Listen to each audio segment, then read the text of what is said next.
பாட வந்ததாம். ஆடிப்பாடி முடித்த பின்னே அசந்து போனதாம். வீதியெல்லாம் புகை காற்று திணறி மேலே சென்றதாம்.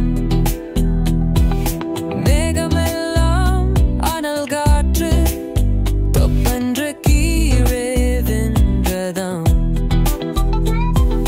மயக்கம் தளிய நட்சத்திரம் தண்ணீர் கொண்டு வந்ததாம். மதி கொஞ்சம் மதித்தறிந்து வானத்திற்கு சென்றதாம்.